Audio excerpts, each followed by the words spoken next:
Carl Jung had a very specific hypothesis about dreams, which I really like. And this is one of the things I wanted to talk to you about today, because you're interested in dreams. Absolutely. And you've talked about them as simulations. Yep. So his idea about dreams, which is a brilliant idea, is that it wasn't hemispherically localized for him because he didn't have the neuroanatomical knowledge. But so imagine that you encounter an anomaly.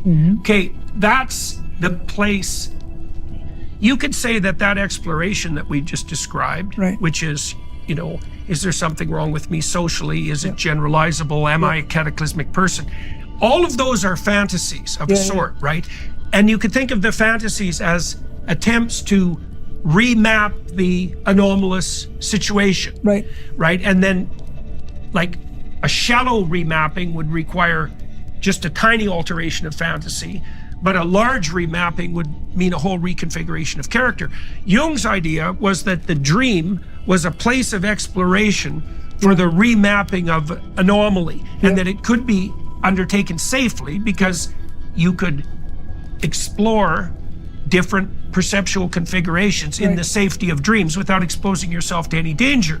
So you could imagine that, so the right hemisphere detects anomaly, and it begins this exploration process, but it's using the landscape of fantasy, which would be simulation, to start to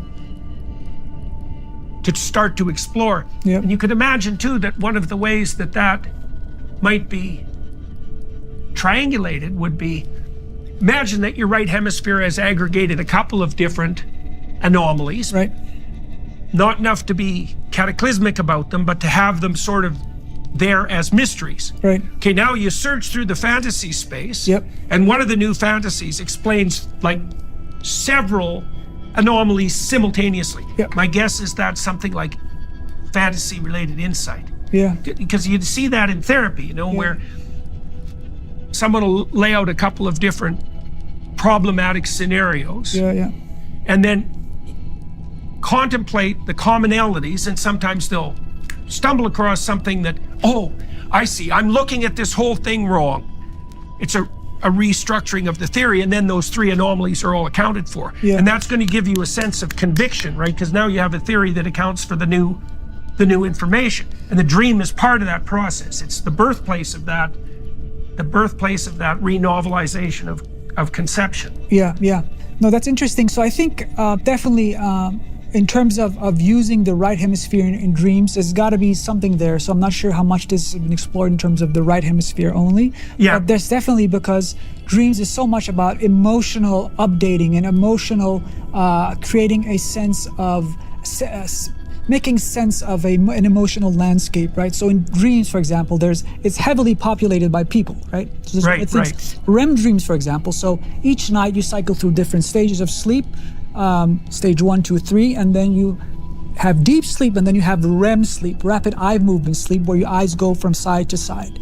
During this stage of sleep, you're paralyzed from head to toe. So you have structures in the brain called the pons and the medulla in the lower part of the brain that paralyzes your entire body, so you won't act out your dreams and hurt yourself, right? So just want to lay the foundation before I get to your point, right? And that sets up the stage for exploration without risk. Right. So now you can engage in this laboratory, of testing, a testing space without any fatal consequences, right? You can do whatever you want, and you don't hurt your sleeping partner or yourself. So you have that paralysis, first of all. You're in a physiological straitjacket, so to speak, right? So and you can explore deeply enough so that you can actually reshape not just your conceptions, but your perceptions. And that idea accounts for some of the bizarreness of dreams. If you're exploring at the level of perception, it's going to seem bizarre, obviously. So I just want to sort of go through this. So first of all, you're paralyzed in REM sleep, right? From head to toe, you can't move. Your eyelids can move because of a different circuit, by the way. Just want to add that. So there's this different circuit for the eyelids. Now, interestingly, the emotional part of the brain, the limbic centers tucked behind your ears, become hyperactive. So you have that. Your prefrontal lobes, and the CEO of the brain, becomes less active for some reason. So that part of the brain dials down, right?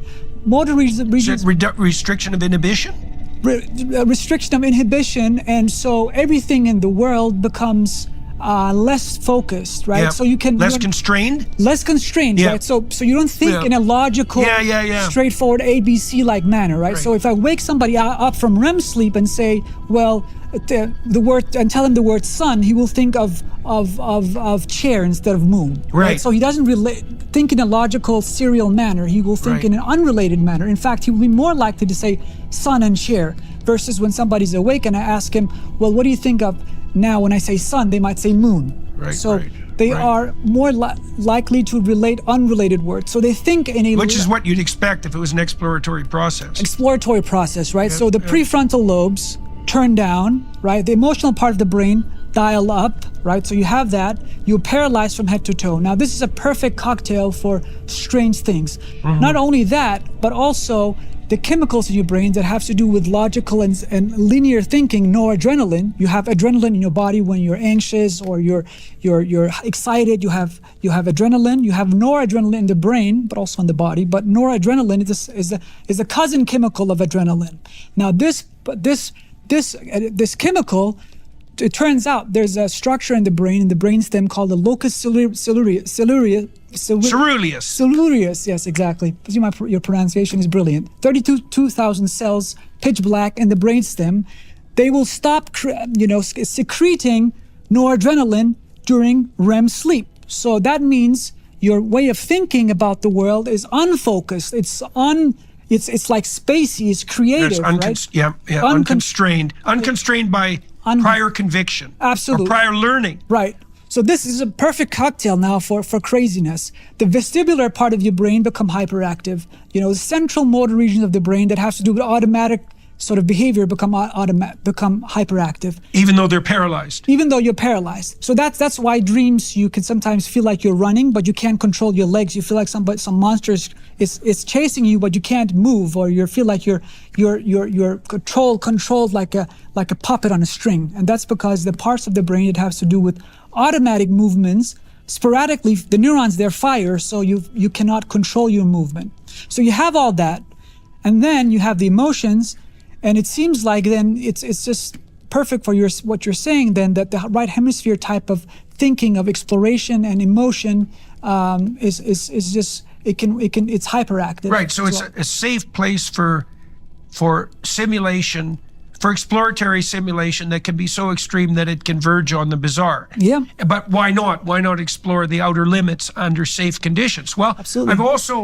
I remember that if you wake people up from REM sleep, the most common emotion they report is anxiety. And that makes sense too if you think about this as part of the, what would you say, the reconfiguration in the face of novelty process. Yeah. Because the most appropriate first response to something anomalous is anxiety. Yeah. Because technically what anxiety does is stop the operation of, it stops current operation. Right. So that's like it's like a prey animal response. Yep. Freeze. Yep. Why? Because what you're doing has either not worked or exposed you to danger. So now you're not where you thought you were, and what you're doing isn't doing what you thought it was. Yes. Okay, now what? Right. Stop. Yeah. That's anxiety. Then what? Then explore. So like if you throw a rat into a new cage, the first thing it does is freeze. Right. Okay, then what it starts to do is to look around. I guess to begin with, it doesn't even want to move its eyes, right? Because it doesn't want to attract the attention of a predator. So it freezes and crouches down. Right. And then if nothing additionally terrible happens, it starts to thaw, it starts to look, and it starts to sniff, right? And then it'll start to explore and remap the territory. Yeah. But that seems to be what's happening at the dream level conceptually, is you imagine that you're encountering a landscape of anomaly or novelty that's signified by the right hemisphere. The emotion that's elicited is anxiety with a subtext of curiosity. Right. Because both of those two things would be at play. Yep. And then the fantasy landscape can be elaborated so that even perception itself can be reconfigured because of the error. If you're betrayed by someone, you could say something like, I can't even look at you the same way. Yeah. Right, and that means that the betrayal has forced a reconception so profound that perception itself has been altered. Like, you could find someone attractive this happens often when people are dating. You could find someone attractive or unattractive on first meeting. Yeah. And then as you get to know them, maybe you thought they were attractive to begin with, and that just goes away. Yeah. Or you felt that they weren't that attractive to begin with, but as you get to know their character, let's say, then the perception itself shifts. It's not merely the theory of mind or the conception you have of them, right? You literally look at them differently. Maybe it's because, in part, you actually see, I don't know, if you reconfigure what would be the patterns of interaction in their face. Right. You know, like someone graceful, for example, you're obviously perceiving something like a gestalt, Yeah. and there's something charming and beautiful about that. Yeah. My guess is if you see a person of high character across time, you can see their integration, and that would make them, that would allow you to perceive their attractiveness in a way that you might not have been able to do superficially.